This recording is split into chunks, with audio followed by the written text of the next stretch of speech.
The president broke 7 days of silence with a loud and clear statement: vote for an accused child molester over a Democrat or over staying home and not voting at all.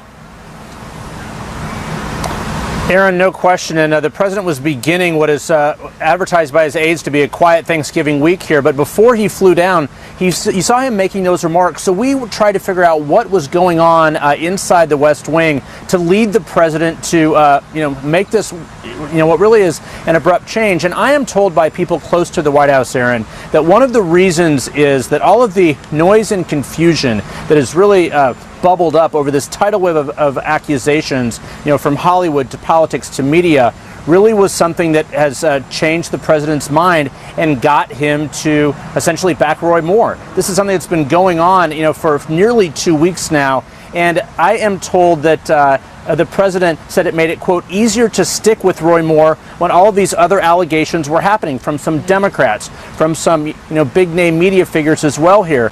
Now, the president made clear he stopped short of specifically endorsing Roy Moore, but left no question that he accepted his denials, certainly over the stories of these 8 women here and more, and even left open the door to possibly campaigning with him in the remaining weeks before that special election. And in the words of one other Republican close to the White House, they said all this noise and confusion has made it more difficult to find out who the bad guy is here.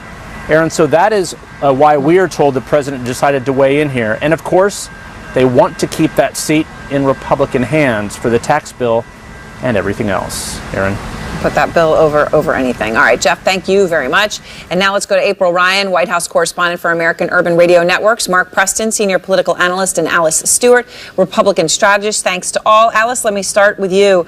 Look, the president saying it himself for the first time today. Obviously, it had been very clearly implied by his press secretary in recent days, but he had been silent. Today, it was very clear. A Republican, even one accused of molesting a child, is a better fit for the United States Senate than a Democrat.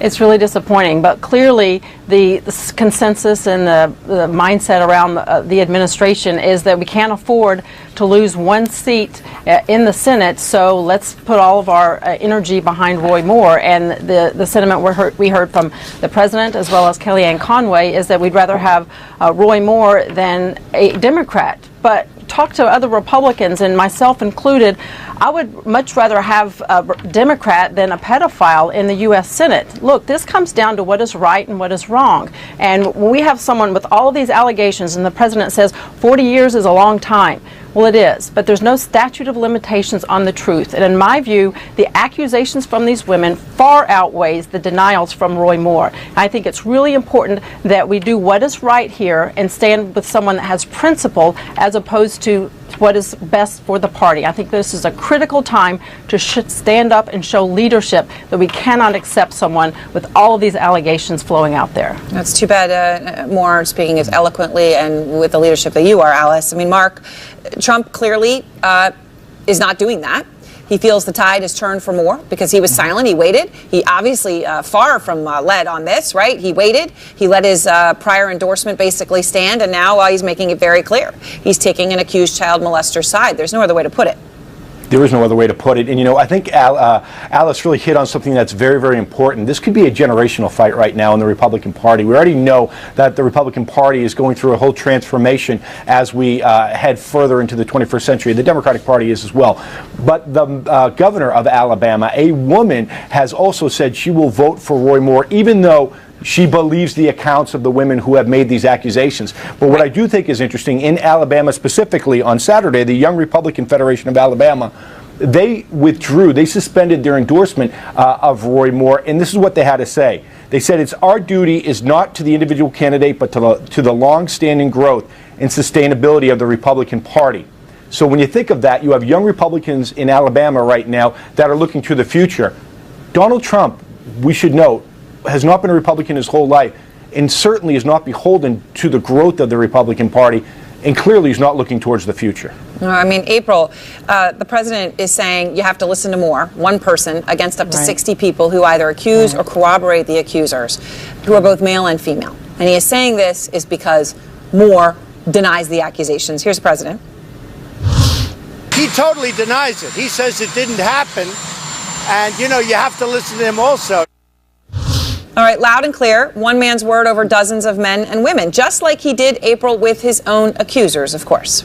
Yeah, well, you know, I'm also struck by what the president said as well, when he said, you know, Roy Moore has run several races, and this has never come up. But now is the time for women to speak, and their voices are very loud.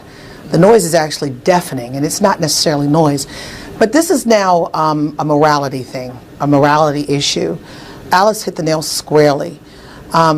It's about what's right over wrong. And this makes me think of what happened today. The reporter asked, well, what about you? What about your allegations? He totally ignored that and kept talking about Roy Moore. He denied it. He denied it. The president doesn't want to talk about this, but the president wants to focus in on trying to get a legislative win with the possibility of Roy Moore, who is very much tainted right now. And think of it. The president's only had 3 wins since he was elected president-elect. He won since he won the election to be president, 1 win against Hillary Clinton, Neil Gorsuch, the 2nd win, and then bringing the 3 UCLA players home. But he has not had a legislative win, and he is desperate at this time for a legislative win to go beyond the brink to do this. So, Alice, I want to play another exchange the president had today with reporters in light of what he is saying about believing Roy Moore, supporting Roy Moore. Here he is. Mr. President, what is your message to women? This is a pivotal moment in our nation's history. Women are very special. I think it's a very special time because a lot of things are coming out, and I think that's good for our society, and I think it's very, very good for women. And I'm very happy a lot of these things are coming out, and I'm very happy it's being exposed. I mean, putting aside, you know, his own situation, Alice, he's saying this even today as he's essentially calling all the women involved in the Roy Moore situation liars. Well, Aaron is really not essentially calling them liars. He is calling them liars, actually, because he's discrediting all of these accusers out there, and that's really unfortunate. Look, I agree with what Ivanka said. There is a special place in hell for people who prey on children. At the same time, there's a special place in hell for people who support people who prey on children. Look, at the end of the day, whether this White House supports him or not, the people of Alabama have the right to choose who their senator will be. The polls indicate, some internal polls are indicating that he does have a chance to win. And if that's the case, then the people of Alabama should have him be their senator. But unfortunately, now is the time for us to get together and work hard to support a write-in candidate, someone that supports the views and values and character of the Republican Party. And it's important for us to get on that right now. But it looks like right now the administration and some Republicans will continue to stand behind Moore, which in my view is really troubling. Thank you all so very much. And next,